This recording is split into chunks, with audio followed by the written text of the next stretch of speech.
Hello, this is Charles Scoville, your Golden Harvest agronomist with your Focus Friday here on May the 10th.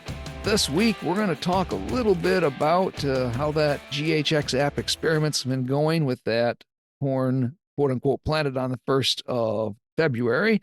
We're going to do a quick area update. I've traveled the entire better part of the state this week to let you know what we're seeing out there.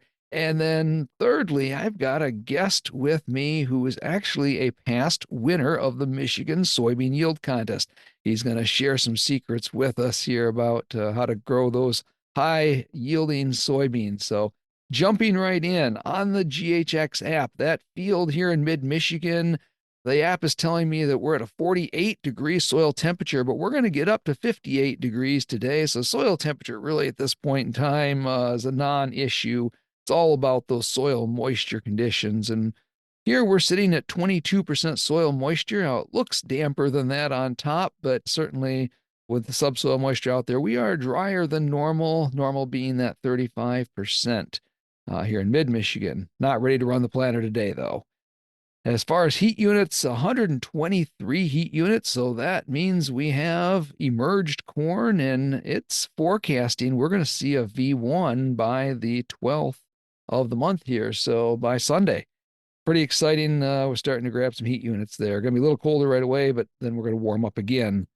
As far as the area update, let's jump into the travels this week. So boy, south of 96 for the most part, been a little wetter than north of 96. Southern part of the state continues to get a little more rain, but I will say few things planted here and there. Very interesting when I saw some corn actually emerged over in the Weberville area. We could row that corn. And over in Caledonia, south of Grand Rapids, was in a field of soybeans that had been in the ground a month, but it was up and I could row those soybeans as well. Now, just an agronomic tip here when we're thinking about the planting depth on that corn and beans, if we're measuring the depth for that corn that's emerged, all we have to do is take the length of that mesocotyl, that stem below the ground there, and measure between the length of mesocotyl rather, and add 3/4 of an inch, and that'll give us our initial planting depth.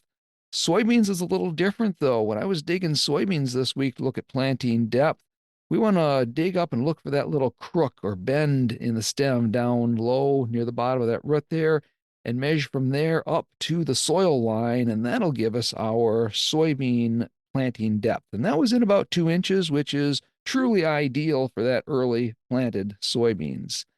Now, the part of the state that's probably in one of the better conditions is up in the thumb. Was out there. We actually planted a corn plot in the thumb this week, and there were planters rolling there. Obviously, the sugar beets have been in. Some have been frosted off, but for the most part, they're at least moving the right direction. So we'll have a lot of May yet to go and a lot of planting yet to go. But I think next week we're going to maybe get a chance to get a few good days in. So jumping into the next section here is to talk to Dalton Gates. Dalton's down in the southeast part of the state of Michigan. Last year, he was the state winner for the late maturity non-irrigated soybean contest here in Michigan at 81.48 bushels the acre with our Golden Harvest 2722 XtendFlex bean there.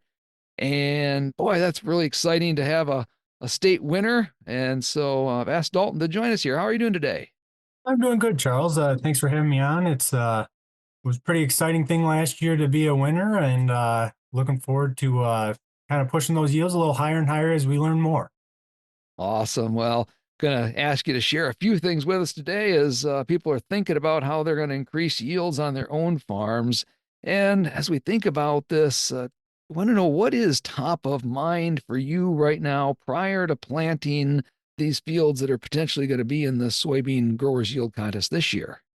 Well, what's kind of top of mind for me now is just getting those beans off to a good start. I know kind of all the rage is really early planting. Let's get those beans in early, and I think that's a great thing. We got to get them going and get them a good start. But I would almost term it more as a timely planting because it's not necessarily according to the date. We want to really focus on that soil structure. Get out there when the dirt is right and the first day that dirt's right, your planter should be running.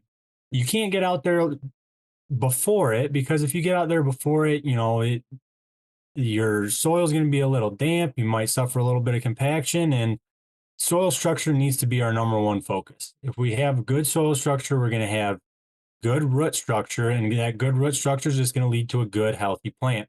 And that's where our yield works from, is a good, healthy plant. So I would say top of mind needs to be early but timely planting, focusing on your normal agronomic decision making for dry dirt, good soil structure, and good planting conditions.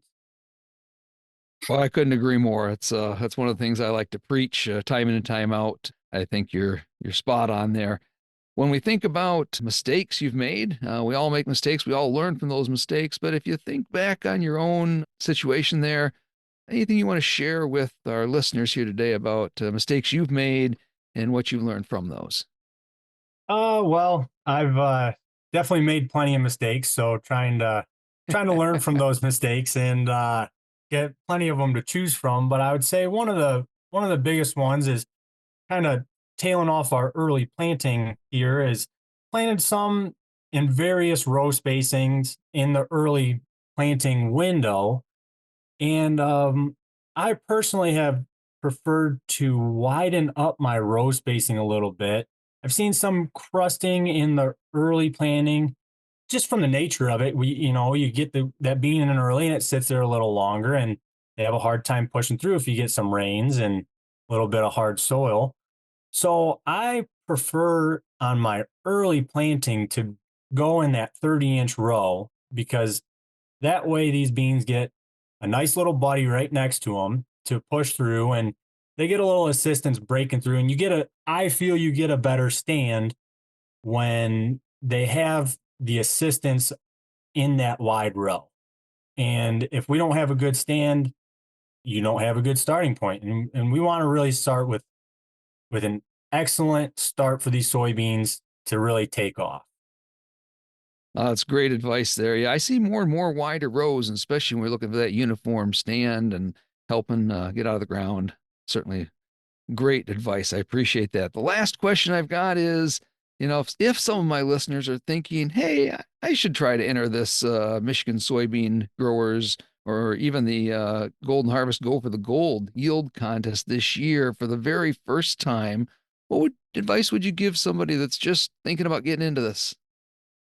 My advice would probably be just plan ahead. Really focus on what these soybean yield components are, what actions you can take to help that soybean plant maximize those soybean yield components.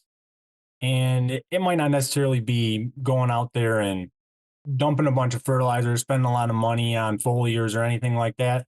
Just really think about that soybean plant and what actions we as farmers can take to assist it along in creating the pods, creating the beans, creating the bean size, all those factors that work into your soybean yield components. Let's sit down, plan ahead, write it down while you're sitting there drinking your morning cup of coffee, pondering what you're going to do on the farm. Think about what you can do, and when, to the timing too, of when you can help that soybean along to really maximize those yield components.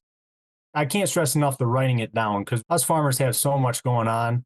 You got all that stuff in your head, but writing it down and keeping it organized can really help you focus on the brass tacks of what you want to do to maximize that soybean yield. Well, excellent advice there. And certainly if we don't write it down, it's hard to make a change for next year and know what worked and what didn't work. And I think, creating that yield over years of experience is a big part of that. So, Dalton, I really appreciate you jumping on here with us today and sharing some of your advice as we all look to grow more bushels of yield in our soybeans this next year. So again, this is Charles Scoble, your Golden Harvest agronomist with your Focus Friday. Have a great week.